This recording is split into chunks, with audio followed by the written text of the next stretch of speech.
Game 1 of the World Series is maybe one of my favorite games of baseball I watched in a while. Astros fans are in prayer. It's bottom ninth, tied up at 5. There's like 7 or 8 tiny little moments in this that probably could have deserved their own breakdown, and maybe I'll do micro versions of this later on, but I kind of want to just do the whole end of the game. So Altuve's up.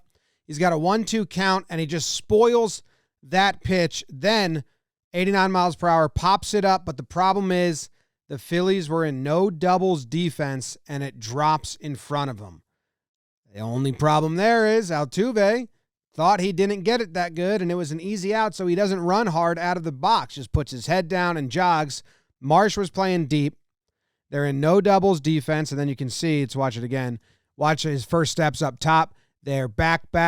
Oh, in. So he got a bad read on it. Also playing no doubles because you don't want a runner in scoring position, which is second base. So Altuve doesn't run out the box. Could have been a double, maybe. He's on first. And this video is brought to you by SeatGeek. Code Jomboy Playoffs gets you 10% off tickets. You can have used the code already. You could have already used a discount code. It doesn't matter. Use it as many times as you want. 10% off. You can go to any event that sells seats. First pitch, Altuve's got to make up for not being on second base with that hit. So he's off to the races. He steals, and they rule him safe. Everyone's like, what the hell is that, Topper? Like, let's review this. Why not? The ball hits Altuve's leg, then goes into Segura's glove. It's incredible how close this play is, and it's interesting. All right. So first baseman, it's a very weird rule. And you wouldn't think this is the rule, but when you're at first base, it's not when the ball hits the back of the glove. The rule is it's when the ball enters the glove, which is super strange. If that's the same rule here on this play, then you would think he's out because the ball has entered the glove right now. But I think his foot hasn't touched the base yet, or at least not enough to make impact. Because look, as I scroll forward one, frame by frame, the base looks like it gets hit there, where it starts kind of getting cushioned. And by that point, the ball's in his glove. Crazy play. I have no idea the exact rule. I just know in first base, that counts as in the glove right there. Now, are we positive he doesn't have a spike on the base? No. I didn't think there was any chance they were going to overturn this, but it would have been pretty big because it's a go-ahead run on second base. And it's incredible that Segura held on to that ball. Here's another angle. It's as close as it can get. So because you can't tell for sure if he's on the base or not, and it's so close, and it was ruled safe on the field, everyone was pretty positive they were just going to rule this as safe. And they say, yep, the call stands, the runner is safe. So not confirmed, but it stands. So now with the runner on second, they were playing no doubles defense, right? But now there's a runner on second, so you can see Schwarber say, hey, we got to get this guy at home now. Play in. And Castellanos in right field's like, what? Oh, move in? Okay. And per the data, he moved 20 feet eventually. He walks 20 feet closer because now instead of no doubles defense, it's we got to throw this guy out at the plate. If the ball's in front of us, we got to come up throwing. And look what happens. Just a chain of events. The ball is hit. It's a bloop. 65 catch probability. Castellanos comes down with it because he moved a little closer because Altuve got to second after not getting to second because of the defense, and it's just this whole tangled web. And look at his eyes. Look at the focus. Crazy. Locked in. Bam. Till it's in his glove. Then he goes turtle back. The pitcher has a weird reaction to me. At first, like at here, he sees that it's caught right here. And then he just looks back home, and then he looks back. And maybe he's like still upset about the other one landing. And then he's like, all right, I'll react accordingly. Good catch. All right, so to the top of the 10th inning, Luis Garcia's in. When I was a little bitty baby, my mama would rock me in the cradle. He rocks his glove like a baby before he pitches. He spikes that pitch. That's like his secondary pitch. Then dots a 98-mile-per-hour fastball. Then rocks the baby, and he's going to throw his cutter. I'm guessing that's a cutter off the fastball. So Real Muto sees this pitch. This is the second pitch. Fastball right in there. Doesn't really agree with the ump's call, but now he has to protect that spot. And Garcia says, I'm going to go right back to that spot, but with the cutter. And that's what it looks like, the two of them together. And He thinks he's protecting the same fastball. Nope. Cut fastball. All right. So the count is now 1-2. 2 strikes. He goes back to that pitch, spikes it again. Then he goes back to that pitch. It spiked again. And now Real Muto is thinking, all right, he hasn't thrown that for a strike. He hasn't thrown it in the zone once. But he did throw that fastball for a strike. So he's probably going to come fastball. He's locked in. This kid's locked in, licking his teeth. Nervous energy. 3-2 pitch. Big pitch in the game. Goes fastball. 98 outside again. And Real Muto pokes it right over the fence for the go-ahead home run. The bench is going crazy. Rhys Hoskins and Marsh do their handshake, which is like, up, get up, yeah! Let's go! Schwarber's excited. This little kid, let's go! And that guy's like, you're just a little kid. I want to fight you, though. So, the Phillies are up 1 run, and they got the meat of their order up. They got Yordan Alvarez, scary. Bregman, scary. Tucker, 2 home runs in this game. And D-Rob on the bump. And this was the scariest pitching I see. Whoo, opens him up.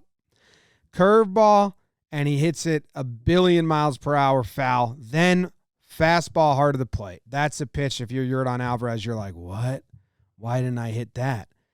Then he gives it to him again. 94 fastball. Outside but center. That's a pitch Yordan puts right to left field. Crawford boxes.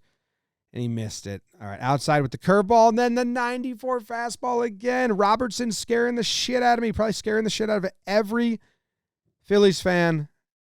And Astros fan scared too. Towel face. All right, 1-2. Goes to the curveball. Gets him to swing over it. Nice block, JT. Now, if you're thinking, why did he swing at that? Why do they always chase? Well, he got so many fastballs in the zone, and then finally he gets the curveball, which decides to just dart down instead of stay straight. And D-Rob gets him. But now Bregman's up, and he's going to go all – that was scary. All sliders or cutters, curveballs, all breaking stuff. And Bregman's off balance, and then finally sits on one, throws it up against the wall. Schwarber can't get it, just out of reach. So now, once again, they have the runner on second. They're scaring the pitcher. Wooga, wooga, wooga. Ball. Tying run on second. Tucker up. Swings huge at that breaking ball. 1-1. You can see the difference in swing here. So he's going to get a breaking ball. This is the 1-0. Swings huge at it. Tries to hit his 3rd home run of the night. The next pitch, a little more contained, but he fouls it back. Doesn't get it. But you can see he's a little more contained than that first one. Now the 1-2. Fastball down in the zone, and look what D-Rob does after he throws this. Fastball down. Oh, spins. Like, I missed my spot. I just heard a story about how Maddox would scream like he missed a spot, even though he didn't miss a spot. And what it would do is the batter would think, he didn't execute that pitch. He missed his spot. He's probably going to try and do it again, but hit his spot. And Maddox was just fucking with them and playing head games by faking like, damn, and screaming. Now, I'm not saying that's what D-Rob's doing here, because it's probably not, because not everyone is Maddox. But that is cool that some pitchers, or maybe just Maddox, did that stuff. Because he spins like, if only I executed that fastball. And maybe Tucker's thinking, okay, he wanted that fastball. He's probably going to come fastball again. And he goes curveball. Tucker looks absolutely fooled and strikes out. Now there's 2 outs. There's the overlay of those 2 pitches. Not even that crazy of an overlay, but there's 2 outs. Astros fans are getting worried. Gurriel's up, and he crushes inside pitching.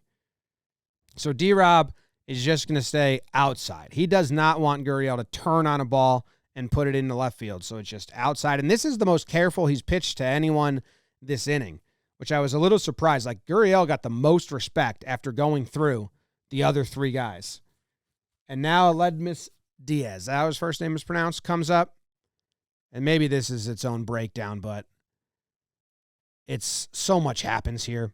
And first, D-Rob spikes the curveball, and it hits off the plate So Real Muto can't block it. He's one of the best defensive catchers. He can't block it, and that means the runners move up. So now the tying run is on third base, which is the closest base to home plate, which means if he spikes another one in the dirt like that and it gets past Real Muto, the game is tied. Sometimes this takes away the breaking balls in the dirt because you got to really trust your catcher or just trust that nothing weird's going to happen like it hits the plate. So what's D-Rob do now? He throws the curve again, but way up high. Ooh, doesn't want to spike it, aiming high. Diaz is like, I wish that hit me. Almost tried to turn into it even. So close it made his jersey wiggle, the breeze, or maybe did it hit his jersey? I don't know. They didn't call it hit by pitch. And then he comes up top with the breaking ball again, hits him in the elbow, but the ump says, get back here, fucking lean right into it. And D-Rob's like, thank you, Blue, thank you. Diaz is like, what? He's like, you did that on purpose. And yeah, he did that on purpose. He's like, oh, I wanted the last one to hit me in retrospect. I'll just put my elbow pad right into this one. It's not going to hurt because I'm padded up. That sucks. Sucks to see that with a pad on. It's a pretty soft move, but trying to win. Or they don't even need a runner on first base. They need a single. They need to score the run. Loading the bases up doesn't do much. It just passes the baton. So it's like, be a hero, dude. Try to swing the bat. Get on base. Instead, it's a bad look. Now, that doesn't count as a strike, though. The umpires say it would have been a ball. So it's a 3-0 count. And this dude's looking for a walk. I mean, this dude, he just wants to get the first base. So you'd think he wouldn't swing 3-0 because just take the pitch. Hopefully it's a ball. Somehow D-Rob and Real Muto kind of call the bluff there. And they're like, let's go curveball. And he swings way over. It's like, oh, now you want to be the hero and swing big? So 3-1 count. D-Rob gets that curveball again, and again, curveball in the dirt. Sosa, the defensive replacement, throws it to first, and the Phillies win the game, and hang on. Yeah. Let's go, boy. Castellanos runs in, eye black on point, had the big catch the inning earlier. Got to get comfy, rips his jersey up, untucks it. There was so much cool stuff that happened that inning that I made a long video about it. Apologize if you're like, just do the short ones. Well, I can splice it up and put out some short ones of some smaller moments, but that was wild. There's so much stuff. That was my favorite baseball game of the season, I think.